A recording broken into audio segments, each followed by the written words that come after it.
Bom dia, esse é o programa Logo Comex e eu sou Cláudia Bock, direto dos estúdios da TV ABCD, todas as sextas-feiras ao vivo, das 11 ao meio-dia, falando sobre logística e comércio exterior, trazendo convidados que agregam conhecimento no nosso dia a dia. Hoje temos o prazer de receber aqui nos nossos estúdios o senhor Fábio Baumann. Bom dia, Fábio, como vai? Bom dia a todos. Tudo bem, Fábio? Tudo maravilhoso. O Fábio ele é sócio proprietário da cervejaria Baumann. Já vi gente babando do outro lado. Cervejaria Baumann. Outro dia nós trouxemos um outro convidado, também de uma cervejaria, e o assunto foi tão interessante, os internautas participaram bastante, mandaram várias perguntas, gostaram da temática, não sei porquê, né, Fábio? Imagino. E aí, então, nós resolvemos trazer uma outra pessoa desse mesmo segmento, que é o Fábio, que nós nos conhecemos no outro dia, no encontro da CIESP. Da CIESP. Com o Coit. O Coit. Foi isso? E aí foi feito convite para que você estivesse conosco aqui no nosso programa. Então, o Fábio, ele vem de uma área totalmente adversa, Fábio, da cervejaria, O Fábio trabalhou 25 anos com informática. Mas eu vou passar a palavra para que você se apresente primeiramente. Perfeito. Para o nosso internauta, fale da sua formação acadêmica, Perfeito. Essas coisas, para depois a gente voltar para o assunto da cervejaria e tal. Bom, como você bem disse, eu venho há 25 anos na área de informática, sou formado em técnico pelo extinto ENIAC, aqui em São Bernardo do Campo, e logo em seguida eu atuei muito tempo nessa área e me formei em gestão empresarial. Minha pós-graduação é nesse mesmo setor, com ênfase em ERP e estratégia empresarial também, Bom, mas isso foi caminhando de uma forma muito abrupta, porque nos últimos 5 anos, como eu tive até a oportunidade de dizer em outra ocasião, eu sempre trabalhei com informática durante 25 anos. E quando eu comecei, uma pessoa me disse o seguinte: escolha algo que você não precise trabalhar, que seja um hobby. Porque assim nunca você vai precisar trabalhar na vida. E eu escolhi informática porque eu amava. Mas logo em seguida, ao passar desses anos, a estrutura da informática mudou muito. Passou, devido aos valores talvez recebidos nesse segmento, o ingresso de outras pessoas que não tinham o mesmo prazer. Com isso eu comecei a achar que estava virando trabalho. E falei, está na hora de achar algo diferente. Então a minha bisavó, Ana von Binder, alemã, fazia cerveja em casa e minha mãe sempre comentava e a cerveja era maravilhosa, isso e aquilo. Falei, mãe, preciso dessa receita, preciso aprender a fazer esse negócio. Porque se é bom assim eu quero tomar e eu gosto de cerveja. Comecei a procurar cursos de cerveja artesanal, caseira, conheci o Afonso, que é um grande amigo, e fomos trabalhando até conseguir esse contexto de trabalhar num ponto de chegar num limite que não daria mais para ser caseiro. Com isso, o Afonso me apresentou o César na cervejaria Montano, no Guarujá, onde nós firmamos uma parceria e nos juntamos. Nessa junção, se fez a necessidade de ter uma outra marca. E foi a marca que nós, procurando o nome e tudo, achamos a marca Baumann, que seria o meu próprio sobrenome. Bom, e por que eu fui até o César? Eu cheguei a um momento que eu precisaria fazer 6.000 garrafas. E de forma caseira, quem o já fez, sabe que isso é muito complexo, fazer uma quantidade dessa dentro de casa. Bom, lá com o César a gente tinha estrutura, já tinha as cozinhas, toda a estrutura que nós estamos colocando aqui em Santo André, que provavelmente até junho que vai estar tudo pronto aqui, onde nós também estaremos participando do Festival de Inverno de Paranapiacaba. Então a gente começa também a fortalecer a região nesse sentido. E a gente começou a trabalhar e vimos que o chopp também poderia ser algo que ingressasse na região com muita força. O que até então eu não havia percebido que pudesse ser realmente atrativo. Então, neste caso, a gente passou a ter o chopp aqui na região, até como um ponto estratégico, como nós temos hoje no Guarujá, atendendo a vários segmentos como delivery dentro do Guarujá. Hoje, como é que está estruturado aqui na região? Aqui hoje nós atendemos o delivery e garrafas, desde que sejam garrafas direcionadas. Um exemplo, você tem um bar, você está aqui o Bar M5, ali no Jardim, ele nos contratou para desenhar uma receita para ele. Nós desenhamos essa receita, preparamos toda a parte de produção para ele, desenvolvemos e entregamos a garrafa pronta para a rotulagem. Então essa garrafa leva o rótulo dele, lógico que toda a estrutura, mapa, nosso, tá? Junto ao Ministério da Agricultura. Então é um produto então, muito... é uma receita, como você falou, né? É um produto exclusivo para ele, então. Exclusivo para ele, exatamente isso. Quer dizer, aquela receita daquela cerveja, o consumidor só consome lá no M5. Ali. Dá Exatamente. para dizer qual é o diferencial? Sim, essa é uma cerveja com 7 maltes importados, como toda cerveja especial nossa, os maltes são importados. Neste caso vem da Bélgica, a malteria Custom. E esses maltes são direcionados neste caso, que é uma Pale Ale, uma cerveja com toda a vocação inglesa, embora com um toque brasileiro. Porque normalmente essas cervejas não são cervejas que criam espuma em abundância. E no nosso caso, a gente adora uma espuma. Um creme, uma cerveja ela tem que ter essa composição para que agrade os nossos olhos como brasileiros. E esse é o toque nosso, como eu costumo dizer, a gente fazer cervejas diferentes está nesse tipo de foco. Não é porque lá é feito de uma forma que aqui a gente não tem que modificar e fazer com as nossas características. Você chama essa cerveja de cerveja gourmet, não? Ela é uma cerveja gourmet. Principalmente neste caso, ela foi harmonizada com vários itens do cardápio desse cliente. Explica um pouquinho para o nosso internauta o que vem a ser uma cerveja gourmet, né? Porque o pessoal está acostumado a ouvir gourmet, culinária, essas coisas todas, né? Então, de repente, o que é esse raio de cerveja gourmet? Eu acho que seria interessante, acredito que seria interessante a gente buscar pela visão que o brasileiro já tem hoje do vinho. O vinho, se imagina ele combinando com várias refeições, com vários pratos refinados, e a gente não tem essa mesma visão da cerveja, mas a harmonização, a grosso modo, seria exatamente isso.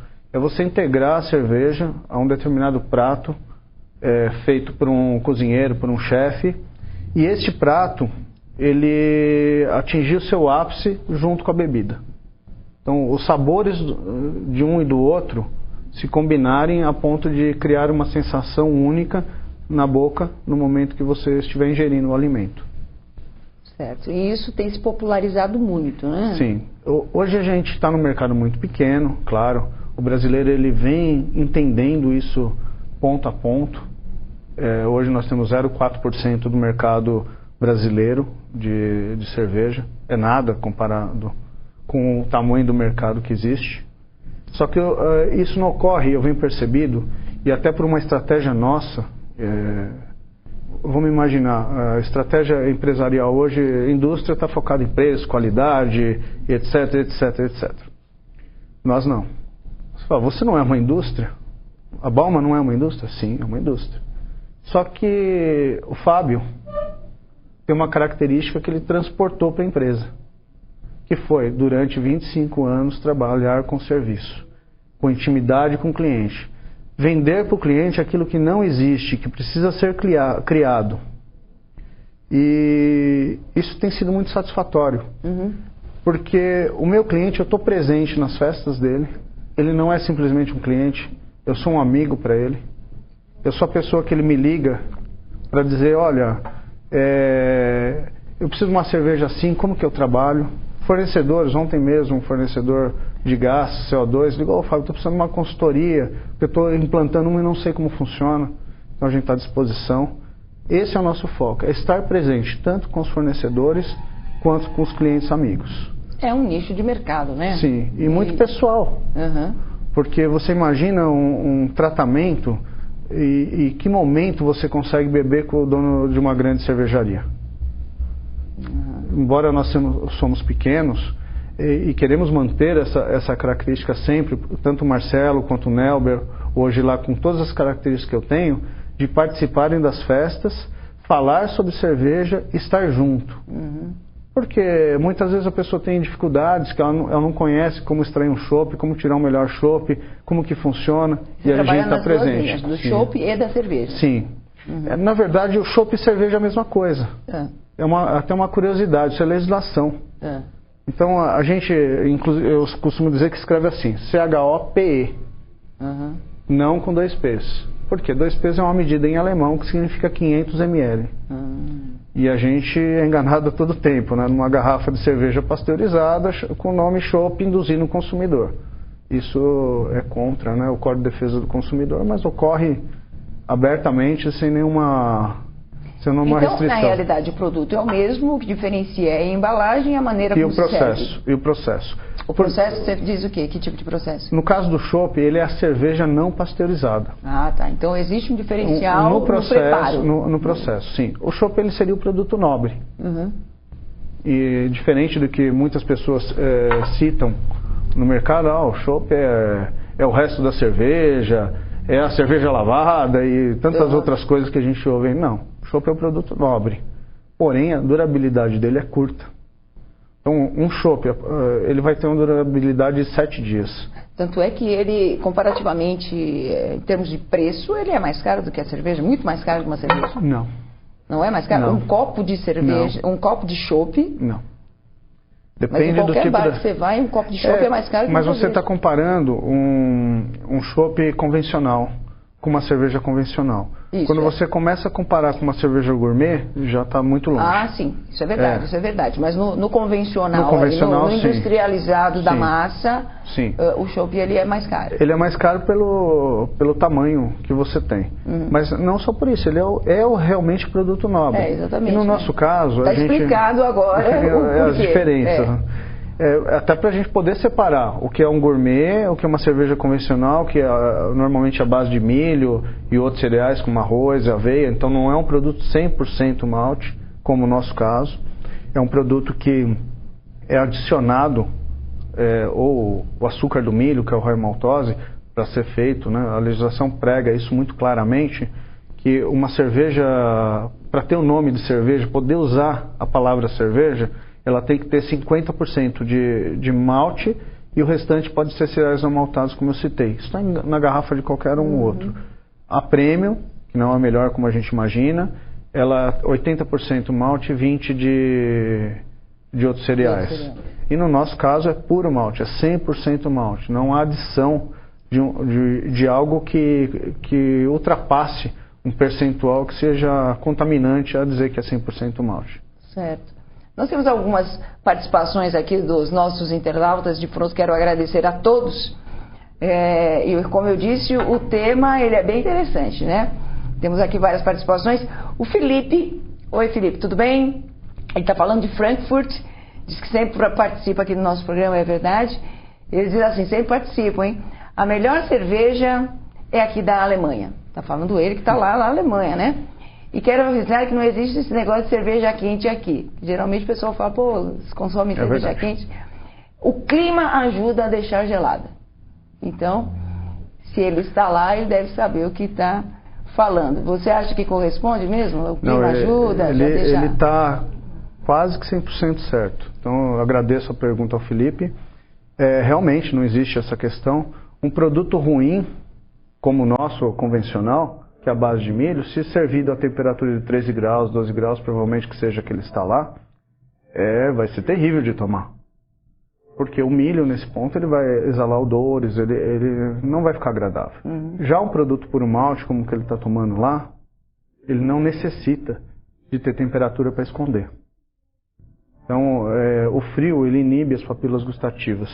E é por isso que as nossas cervejas convencionais, enganando o consumidor, isso eu posso ser até enfático, se aproveitam disso e falam que tem que ser estupidamente gelado. Lógico, também não vamos ser radicais e dizer que a 40 graus eu tenho que tomar uma cerveja a 13. Mais uns 4 graus, 3 graus, 5 graus. Pode ser uma temperatura adequada, a gente aproveitar o melhor aroma, e diga-se que o aroma seria o sabor e o cheiro exalado, né, pela cerveja, que ele dispensa. Então o aroma, ele passa a ser intenso, ele tem toda a razão. Ok. Nós temos aqui uma série de perguntas que vamos voltar a responder após os nossos intervalos. Fiquem conosco e continuem mandando as suas perguntas, que eu e o Fábio voltamos já já. Até logo.